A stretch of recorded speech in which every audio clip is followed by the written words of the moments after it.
우리가 성경을 읽다 보면 참 마음의 위로와 힘이 되는 말씀도 있지만은 그와는 반대로 우리의 마음에 부담을 안겨주는 말씀도 있습니다. 대표적인 것이 바로 물질과 관련된 거예요. 헌금과 관련된 것입니다. 대다수의 목회자들이 헌금에 대한 설교를 잘하지 않습니다. 근데 예전에 보니까 제가 부교육자를 있을 때 전핏도 이제 이미 세상을 떠나셨지만은 원로 목사님은 한 달에 한 번씩 헌금 설교를 빠짐없이 하시더라고요. 이 대단한 것 같아요. 이 목회자들이 헌금 관련된 설교를 잘하지 않는 것은 성도들이요 싫어합니다. 이 표정이 별로 좋지를 않아요. 그래서 저도 이제 헌금 설교를 하려니까 이게 마음의 부담감이 굉장히 많습니다. 그래서 되도록이면 하지 않으려고 해요. 하지만은 성도들의 입맛에 좋은 대로만 설교를 한다면 저는 참된 목회자라고 할 수가 없습니다. 그래서 오늘 좀 부담이 되지만은 1년에 적어도 한 차례 정도는 이제 헌금 물질에 관한 설교를 해야 되겠다 작정을 하고 오늘 말씀을 전합니다. 제가 헌금에 대한 설교를 하는 이유는 크게 두 가지입니다. 하나는 번 돈을 하나님의 영광을 위해서 사용하는 것이 하나님의 명령이기 때문입니다. 또 다른 하나는 물질을 하나님 앞에서 바로 사용한 것이 축복의 지름길이기 때문이에요. 하나님의 축복을 받으려면 물질을 잘 사용을 하셔야 됩니다. 저는 우리 모든 교인들이 잘 살기를 원해요. 잘 살기를 원해요. 정말 하나님이 주신 그 물질을 바르게 사용하여서 정말 부자가 될 수 있기를 원합니다. 여러분, 악인은 온갖 방법과 술수를 다 동원해서 잘 사는데 예수 믿는 사람이 못 살아야 될 이유가 없는 것이죠. 그래서 저는 여러분들이 돈을요 많이 벌 수 있기를 축복합니다. 오늘 우리가 읽은 본문은 불의한 청지기에 대한 비유입니다. 잠시 요약하면 이런 내용이에요. 한 주인이 청지기에게 자신의 재산을 다 맡겼습니다. 근데 나중에 들어보니까 이 청지기가 주인의 재산을 가지고 잘 관리도 못하고 낭비를 합니다. 그래서 한날은 이 불의한 청지기를 불러다가 이야기를 하는 거죠. 내가 너에 대한 이야기를 이미 다 들었다. 내가 더 이상 너를 청지기로 사용할 수가 없다. 그러니까 너 갈 길을 가라. 청지기가 그 말을 듣고 고민을 하기 시작하는 거예요. 이제 나가서 당장에 땅을 파자니 힘은 없고 그렇다고 구걸을 하자니까 자존심이 허락하지 않습니다. 이러지도 저러지도 못할 상황이에요. 한참을 고민하던 중에 좋은 아이디어가 떠올랐습니다. 그래, 내가 이 자리에 있는 동안이라도 사람들에게 좀 이렇게 은혜를 베풀자. 그러면 내가 이 집에서 쫓겨나도 그 사람들이 나를 선대해 줄 것이다 라고 생각을 한 거예요. 그리고는 먼저 집주인에게 빚을 진 사람들을 한 사람 한 사람씩 불러 모으기 시작을 합니다. 먼저 기름 100마를 빚진 사람을 불러서 계약서를 수정하도록 해요. 여기에다가 이 기름 100마를 빚졌는데 50말로 고쳤으라. 이 빚진 사람 입장에서는 횡재를 한 거죠, 사실. 빚을 완전히 탕감해 주니까. 그래서 기쁜 마음으로 50이라고 고쳤습니다. 이제 기름 50말만 갚으면 되는 거예요. 또 밀 100석을 빚진 사람에게는 계약서에 밀 100석을 80석으로 고쳤으라고 합니다. 이 사람도 청지기의 말대로 그 계약서에 80석이라고 고쳤을 거예요.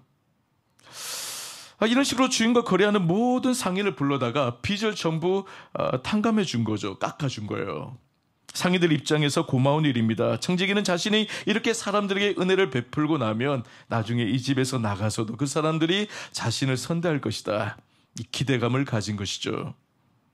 물론 이 비유에서 청지기가 한 일은 옳은 일이 아닙니다. 자기 돈도 아니고 주인의 돈을 가지고 마음대로 깎아주고 탕감해 준 거예요. 하지만은 이 비유를 말씀하신 예수님이 그의 지혜를 칭찬을 합니다. 청지기가 가진 돈은 다 주인 것이지만은 지혜롭게 사용하여서 미래를 지혜롭게 잘 준비한 것에 대해서 이제 칭찬을 한 거죠. 예수님이 이 비유를 통해서 하시고자 하는 말씀이 뭐냐? 돈을요 지혜롭게 사용하라는 겁니다. 불의한 청지기도 돈을 지혜롭게 사용할 줄 알았다면 나를 따르는 너희들은 더 지혜롭게 물질을 사용해야 된다는 것입니다. 저는 오늘 본문을 가지고 세 가지를 한번 생각해 보기를 원합니다. 먼저는 신자의 청지기직에 관한 것입니다. 청지기는 자기 재산이 없어요. 주인의 재산을 관리하는 지배인입니다. 성도는 세상에 살 동안 하나님의 것을 맡아서 사용하는 청지기예요. 하나님께 받은 것을 잘 사용하여 남기는 하나님 나라의 상인입니다. 나에게 있는 건강이나 여러분 재산이나 시간, 물질, 젊음 이 모든 것은 하나님이 내게 맡겨주신 거예요. 원주인은 내가 아니라는 거예요. 시편 24편 1절을 보시면 땅과 거기에 충만한 것과 세계와 그 가운데 사는 자들은 다 여호와의 것이로다. 모든 것이 우리의 것이라고 말하지 않습니다. 대통령 것이나 어느 나라의 것이 아니라고 해요. 다 여호와의 것이로다. 모든 것이 하나님께 속한 소유임을 분명히 밝히고 있습니다. 우리의 몸에 대해서도 마찬가지예요. 이사야 43장 1절 하반부를 보면 내가 너를 구속하였고 내가 너를 지명하여 불렀나니 너는 내 것이라. 너는 너의 것이라고 말하지 않습니다. 너는 내 것이다. 우리의 육신도 우리의 생명도 하나님께 속한 것이라고 하고 있어요. 우리가 잘 알고 있는 고린도전서 9장 19절과 20절을 보면 너희 몸은 너희가 하나님께로부터 받은 바 너희 가운데 계신 성령의 전인 줄을 알지 못하느냐. 너희는 우리 자신의 것이 아니라 값으로 산 것이 되었으니 그런즉 너희 몸으로 하나님께 영광을 돌리라. 우리의 몸, 우리의 모든 것은 하나님이 그 아들의 핏값으로 산 소유임을 말씀하고 있습니다. 우리는 단지 청지기로서 맡아서 사용한 것밖에 없습니다. 재물도 마찬가지예요. 역대상 29장을 보면 다윗이 이스라엘 백성들과 함께 하나님의 성전을 건축하는, 이 건축을 준비하는 내용이 담겨져 있습니다. 다윗뿐 아니라 온 백성들이 각종 재물을요 자원함으로 기쁜 마음으로 하나님께 올려드립니다. 그때 다윗이 이런 고백을 해요. 14절 하반부를 보시면 모든 것이 주께로 말미암아 싸우니 우리가 주의 손에서 받은 것으로 주께 드렸을 뿐이니이다. 우리가 드린 것은 내 것을 드리는 것이 아니에요. 엄밀히 따지면 하나님이 내게 주신 것을 하나님께 되돌려 드리는 것이라고 했습니다. 그렇습니다. 우리가 받은 것 중에 내 것은 없습니다. 우리는 단순히 청지기에 불과해요. 모든 것의 소유주는 하나님이십니다. 신자와 불신자의 차이점 중 하나는 소유에 대한 이해예요. 세상 사람들은 내 몸도 내 것이고 내 인생도 내 것이고 내 재산도 내 것이라고 생각합니다. 모든 것이 자기 것이라고 여기죠. 하지만은 신자는 달라요. 예수를 믿고 나면 내 것은 하나도 없다는 것을 깨닫게 됩니다. 심지어 자기 생명마저도 하나님의 것임을, 하나님께 속해져 있음을 알게 되고 인정을 하죠. 우리는 청직입니다. 하나님의 것을요 영원토록이 아니고 기한 안에, 어떤 제한된 시간 안에 잠시 맡아서 관리하는 사람이에요. 그러므로 우리는 내가 가진 것으로 거만하게 행동할 수 없습니다. 내 것이 내 것인 양 인색하게 살면 안 돼요. 자기 욕망을 위하여서 하나님의 것을 악용해서는 안 됩니다. 하나님의 주인 되심을 인정한다면 언제든지 하나님이 원하시면 기꺼이 내어드릴 준비가 되어져 있어야 합니다. 이런 준비가 아직 안 되어 있다면 여전히 그 믿음은 어린 아이와 같은 믿음이에요. 육에 속한 사람입니다. 아직도 하나님 앞에 헌신한다는 것이 제대로 무엇인지 모르는 자예요. 우리가 청지기로 부름을 받았다면 반드시 주인 되시는 하나님 앞에서 계산할 때, 결산할 때가 옵니다. 내가 받은 것을 주인의 뜻대로 제대로 사용했는지 안 했는지를 평가를 받게 된다는 말이에요. 우리는 내가 주어진 건강을 어떻게 사용을 하고 있습니까? 내게 주어진 시간 어떻게 사용을 하고 있어요? 여러분, 하나님이 주신 물질을 어떻게 사용을 하고 있습니까? 그 모든 걸 결산한 날이 옵니다. 그날을 우리는 지혜롭게 대비하고 준비를 해야 합니다. 하나님이 우리에게 주신 분명한 원리 한 가지가 있습니다. 누가복음 12장 48절 하반부를 보면 무릇 많이 받은 자에게는 많이 요구할 것이요 많이 맡은 자에게는 많이 달라 할 것이니라. 우리가 하나님께로부터 많은 것을 받았으면 하나님이 많은 것을 요구하십니다. 적게 받았으면 적게 요구할 것입니다. 이런 측면에서 우리가 생각해 본다면 많이 받은 것 자체가 무조건 좋은 것만은 아니에요. 그것을 하나님 앞에서 올바르게 사용해야 될 책임과 그 의무가 커진다는 뜻입니다. 우리가 청직이라면 나의 모든 것이 하나님의 것임을 인정할 수 있어야 돼요. 근데 어떤 분을 보면 자신의 청직이라는 것은 인정합니다. 모든 것이 하나님의 것이라고 고백을 합니다. 하지만은 단 하나, 물질의 영역에 있어만큼은 하나님의 소유를 인정하지 않아요. 다른 건 다 인정을 해요. 근데 물질, 이 재물의 영역에 있어서만큼은 하나님의 소유권을 인정하지 않습니다. 돈만큼은 내 것이니까 하나님 간섭하지 말라고 해요. 마음으로는 하나님 받으시옵소서 해놓고서는 돈에 대해서는 예외로 둡니다. 이거는 모순 중에 모순이에요. 예전에 설교 시간에도 말씀드렸지만은요, 이러면 사랑은 말로만 하는 게 아니에요. 사랑에는 증거가 있어야 합니다. 하나님은요, 사랑을 말로만 하시지 않으셨어요. 당신의 독생자 아들을 내어주셨습니다. 예수님은 우리를 사랑한다고 말로만 하지 아니하셨어요. 철저한 십자가의 자기 희생을 통하여 자기 몸을 내어주심으로 그 사랑을 확인시켜 주셨어요. 사랑은 희생입니다. 여러분, 자기 것을요 아낌없이 내어주는 거예요. 다 주고 싶어 하는 것이 사랑입니다. 부부관계에 있어서도 여러분, 배우자를 위해서 뭔가를 쓰는 것을 아까워한다, 그거 사랑하는 게 아니에요. 진짜 배우자를 사랑한다면 아끼지 않고 다 내어줍니다. 하나님과의 관계도 마찬가지입니다. 사랑한다고 아무리 고백을 해도 물질 드리기를 아까워한다면 그것은 가짜 사랑이에요. 거짓 사랑이에요. 입술로만의 사랑입니다. 성경에 보면요, 재물이 있는 곳에 마음이 있다라고 있습니다. 여러분, 우리가 돈을 쓰는 것도 가만히 보게 되어지면 내가 가장 관심이 있어하고 내가 사랑하고 내가 좋아하는 사람에게 많은 돈을 쓰잖아요. 우리가 자녀들에게 왜 많은 것을 투자를 합니까? 사랑하니까. 여러분, 사랑에는 반드시 물질이 따라오게 되어져 있어요. 근데 하나님을 사랑한다고 이야기해놓고서는 정작에 물질이 따라가지 않는다면 그것은 가짜 사랑입니다. 성경에 보면 재물이 있는 곳에 마음이 있다라고 했어요. 하나님은 대단한 심리학자입니다. 여러분, 사람은 속일 수 있어도 하나님은 속일 수 없어요. 하나님은 그 사람의 내면을 꿰뚫어 보고 계십니다. 우리의 마음이 주로 어디를 향하여 있는지 주님은 잘 알고 계세요. 오늘날 많은 사람의 마음이 물질에 메어져 있습니다. 하나님이 우리를 향하여서 물질을 요구하는 것은 어떤 욕심이 있어서가 아니에요. 뭔가 부족하고 모자라서 요구하시는 것이 아닙니다. 하나님은 온 우주 만물을 창조하신 하나님이세요. 모든 것을 가지신 분이 하나님이십니다. 하나님께 속하여져 있지 아니한 것은 하나도 없습니다. 그분이 무엇이 아쉬워서 우리를 향하여 물질을 달라고 구걸을 하시겠어요? 하나님이 물질을 요구하는 것은 돈에 대한 욕심 때문이 아닙니다. 그 사람의 마음을 얻기를 원하시는 것이에요.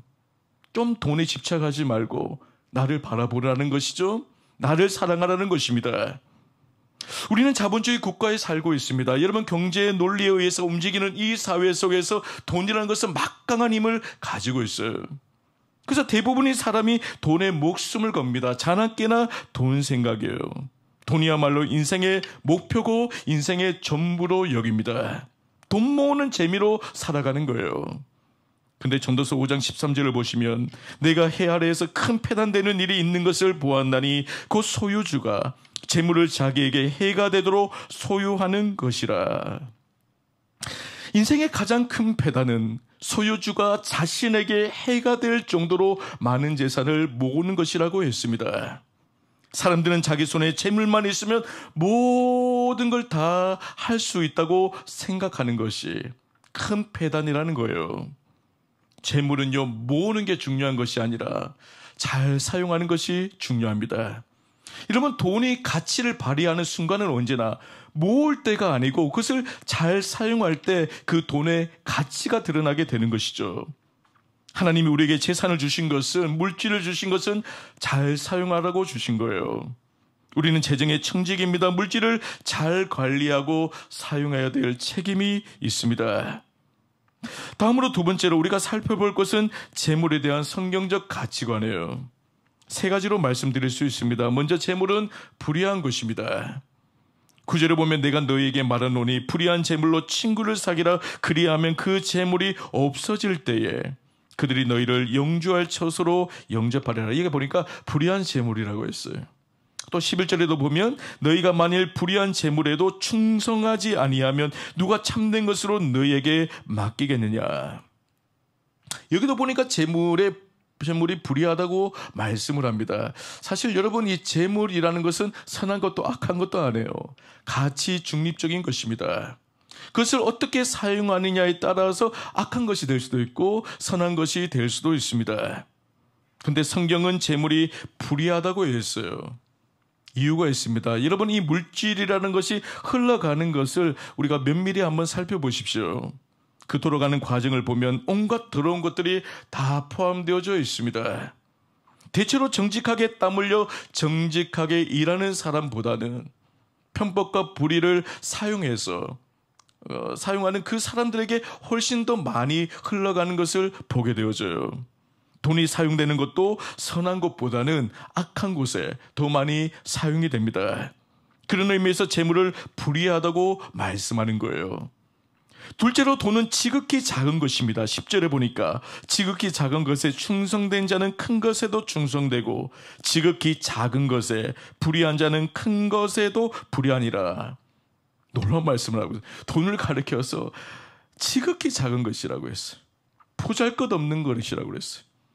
우리는 이 돈이라는 것을 황금처럼 귀하게 여기는데 하나님이 보실 때는 돈이라는 것이 아무것도 아니라는 거예요. 하나님이 귀하고 값지게 여기는 것은 줬다가 빼앗고를 하지를 않습니다.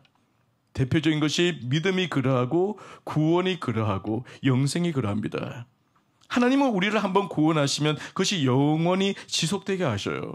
한번 얻은 영생은 지속성이 있습니다. 다시 빼앗지를 않습니다. 믿음도 마찬가지고요. 근데 여러분, 물질만큼은 주기도 잘하시고 빼앗기도 잘하세요. 아무것도 아니니까 그렇게 하시는 겁니다. 진짜 중요한 것은 하나님이 빼앗아 가시지 않습니다. 욥을 보세요. 그 많던 재산을 하루아침에 다 잃어버렸습니다. 근데 말년에 가면요, 반전이 일어나요. 하나님이 갑절로 갚아주십니다. 하나님이 보실 때 돈이라는 것이 아무것도 아니라는 거예요. 세 번째로 돈은 남의 것입니다. 12절입니다. 너희가 만일 남의 것에 충성하지 아니하면 누가 너희의 것을 너희에게 주겠느냐. 여기 보면 남의 것이라고 했어요. 우리는 자꾸 돈은 내 것이다, 내 통장에 있는 잔고는 내 것이다라고 생각을 하지만은 남의 것이에요. 즉 하나님의 것이라는 겁니다. 하나님이 우리가 세상을 살 동안에 잠시 맡겨 놓은 거예요. 여러분, 돈이라는 것이 생각을 해보면 영원히 내 것이라고 생각을 한다면 죽고 난 이후에 들고 가야 돼요. 그 통장도 들고 가고 뭐 가진 돈도 금도 다 들고 가야 돼요. 그런데 우리가 단돈 10원도 들고 갈 수가 없어요. 이게 뭐예요? 남의 것이라는 거예요. 하나님이 이 땅을 사는 동안에 잠깐 우리에게 맡겨놓은 것이라는 겁니다. 우리가 예수를 믿으면 돈에 대한 가치관이 달라집니다. 세상 사람들과 차이가 생겨요. 13절을 보시면 지파인이 두 주인을 섬길 수 없나니 호기를 미워하고 저를 사랑하거나 호기를 중히 여기고 저를 경히 여길 것임이니라. 너희는 하나님과 재물을 겸하여 섬길 수 없느니라. 우리는 하나님도 섬기고 재물도 섬기고 싶지만은 그것을 할 수가 없다는 거예요. 불가능한 일이라는 것입니다. 여기서 돈이 얼마나 중요한지 하나님과 대등한 위치에 올려놓고 비교를 하고 있어요. 이 돈, 이 만몬신은요, 하나님과 이게 맞먹는 그런 신이에요. 불신자들에게 돈은 대단한 능력을 갖고 있습니다. 돈을 위해 살고 돈을 위해 죽기도 하죠. 어떤 심리학자의 말에 따르면 세상 사람들이 하루 동안에 돈 생각을 50% 이상을 한다는 거예요. 50%. 그 많은 생각들 중에 돈과 관련된 생각을 50% 매일 한다는 겁니다. 돈의 위력에 대해서 예수님이 이런 말씀을 하셨어요. 마가복음 10장 25절에 낙타가 바늘기로 나가는 것이 부자가 하나님의 나라에 들어가는 것보다 쉬우니라. 낙타가요, 조그만 바늘귀, 너무 눈에 잘 보이지 않는 그 바늘귀에 들어가는 것이 부자가 천국 들어가는 것보다 훨씬 더 쉽다고 그래요. 이 말은 다른 말로 말하면 돈이라는 것이 사람의 구원을 방해할 만큼의 능력이 있다는 거예요. 구원받지 못하도록 하는 능력을 돈이 갖고 있다네. 실제로 돈 때문에 구원받지 못하는 사람들이 많이 있습니다. 여러분, 전도 현장에 나가서 한번 전도를 한번 해보세요. 그러니까 복음을 전하고 교회 나가자고 이야기를 하면 대부분이 무슨 이야기를 하냐면 일 때문에 바빠서 못 간다고 그래요. 나중에 은퇴하거나 이후에 그렇게 믿음 생활을 하겠다고 이야기합니다. 이게 무슨 말이에요? 신앙보다도 돈벌이가 더 중요하다는 거죠. 돈을 최고로 여기고 돈을 삶의 우선순위에 둔 것입니다. 그런데 예수를 믿으면요, 가장 근본적으로 돈에 대한 가치관이 바뀌게 되어집니다. 예전에는 돈이 최고라고 여기며 살았는데, 이러면 우리가 믿음을 갖고 영원한 생명을 얻고 나면요, 돈이 별것 아니라고 생각하게 되어져요. 그리고 그동안 이 돈이라는 것이 내 재산이라는 것이 내 것으로 여겨왔는데 예수를 믿고 나면 이 재물도 이 물질도 결국에 하나님의 것이구나 인정을 하게 됩니다. 자, 마지막 세 번째로 재물의 기능에 대해서 살펴보겠습니다. 자, 먼저는 재물은 하나님을 향한 사랑을 증명하는 것입니다. 여러분, 내가 진짜 하나님을 사랑하는가 사랑하지 않는가를 테스트할 수 있는 중요한 기능을 이 돈이 갖고 있다는 거예요. 하나님을 위해 아낌없이 쓰는 자가 하나님을 사랑하는 자입니다. 앞서 말씀드린 대로 하나님과 돈을 사랑할 동시에 사랑할 수가 없어요. 하나님을 사랑하든지 돈을 사랑하든지 둘 중에 하나입니다. 여러분, 우리 자신을 한번 점검해 보십시오. 우리 무엇을 더 사랑하고 있습니까? 돈입니까? 하나님입니까? 다음으로 재물의 두 번째 기능은 하나님의 영광을 드러내는 것입니다. 하나님의 영광이라는 것은 구체적으로 모든 사람이 예수를 믿고 구원을 받는 것입니다. 죄인들이 돌아오는 것입니다. 육에 속한 사람들이 변하여서 하나님의 자녀가 되는 거예요. 멸망으로 가던 사람들이 예수를 믿고 회개하고 예수의 십자가의 은혜로 사죄함을 받아 구원을 받는 것이 하나님의 영광입니다. 돈은 이 일에 큰 역할을 발휘를 하죠. 하나님은 돈이 필요한 분이 아니십니다. 하지만은 하나님은 당신의 선한 사업을 위하여서 돈을, 물질을 사용을 하세요. 하나님은 당신을 사랑하는 자들의 물질을 통하여서 지금까지 일해 오셨습니다. 지난 2000년 교회 역사를 보면 돈이 부족해서 하나님의 일이 막히거나 방해를 받은 적이 한 번도 없었어요. 하나님은 당신이 원하시는 일을 다 이루셨습니다. 누구를 통해서요? 자기의 것을 아끼지 아니하고 하나님을 사랑하는 마음으로 기꺼이 헌신하고 드린 소수의 사람들을 통하여 과거에도 일하셨고 앞으로도 일하실 것입니다. 저는 이번 우리 교회에도 식당 리모델링을 하고 또 지난번에 우리 카페도 매입하고 또 이런 많은 또 비품을 또 우리가 구매를 하는 데 있어서 하나님이 얼마나 신실하게 일하시는가를 보게 되어졌어요. 사실 여러분, 요즘 얼마나 경제가 어려워요. 경기도 힘들고 다들 살림살이가 빠듯합니다. 여유로운 사람들이 아무도 없어요. 지난날에도 마찬가지였어요. 그럼에도 불구하고 하나님이 그 헌신된 주를 위해서 아끼지 않는 자들의 그 헌신을 통하여서 여기까지 하나님 부족함이 없도록 우리를 인도해 주셨습니다. 하나님은요, 물질을 통하여서 일하시는 분이에요. 우리가 드린 이 적은 물질, 우리 각 개인이 드리는 물질은 작아요. 그렇게 많지는 않아요. 하지만 그것이 모이고 모여서 이 교회가 유지가 되어지고 복음의 최전선에 가 있는 우리 선교사님들, 그리고 어려운 사람들, 그리고 개척교회, 그리고 여러 많은 선교단체, 기관들을 우리가 섬길 수 있는 것 아니겠습니까? 여러분, 다음 세대도 그냥 돌아가는 것이 아니에요. 다 우리 성도들의 그 헌금이 모여서 우리가 다음 세대를 기를 수가 있고 그들을 후원할 수가 있는 것입니다. 이처럼 물질은 하나님의 영광을 위해서 사용되어지는 그 기능이 있어요. 그리고 마지막으로 재물은 축복의 지름길로 인도합니다. 우리가 돈을 말씀대로 성경의 원리대로 제대로 사용을 하면요, 복을 받아요.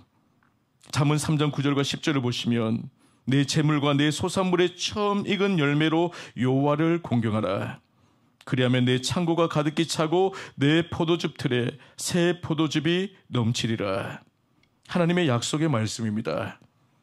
복의 출처는 하나님이시죠. 그죠? 사람이 아닙니다. 인간은 스스로 복을 만들어낼 능력이 없습니다. 내 노력과 열심만으로 복된 삶을 살 수가 없어요. 하나님이 복을 주셔야 인생이 풀리고요, 인생이 형통할 수가 있습니다. 우리가 복을 받으려면 말씀대로 사셔야 돼요. 하나님이 기쁘신 뜻대로 순종하며 사셔야 됩니다. 오늘 방금 읽은 이 구절을 보게 되어지면 하나님께서 물질로 여호와를 공경하라고 했습니다. 하나님을 위해 아낌없이 드리면 내 창고가 가득하고 포도즙이 흘러 넘치리라고 말씀을 하셨어요. 여러분, 이 약속의 말씀을 믿고 하나님께 드릴 때 인색하게 드리지 마시고 주실 축복을 기대하면서 믿음으로, 기쁜 마음으로, 자원하는 마음으로 드리시기를 바랍니다. 우리 인생의 축복은요, 물질에 많고 적음에 달려있지 않아요. 물질을 어떻게 사용하느냐에 달려있는 것입니다. 우리가 하나님께 받은 물질을 잘 사용하면 하나님이 우리 인생을 복되게 하여 주실 줄 믿습니다. 하나님은요, 풍성하신 분이세요. 우리가 여러분 일을 드리면요, 10으로 갚아주시는 분이세요. 물질의 영역뿐만이 아니라 여러분 가정과 여러분의 자녀를 복되게 해 주실 줄 믿습니다. 우리 인생을 책임져 주실 줄 믿습니다. 여러분, 이 믿음의 확신을 가지고 하나님 나라를 위하여 적극적으로 투자하시고 그리고 주신 물질을 하나님 앞에서 잘 사용하는 우리 모든 성도들 되시기를 주의 이름으로 간절히 축원합니다.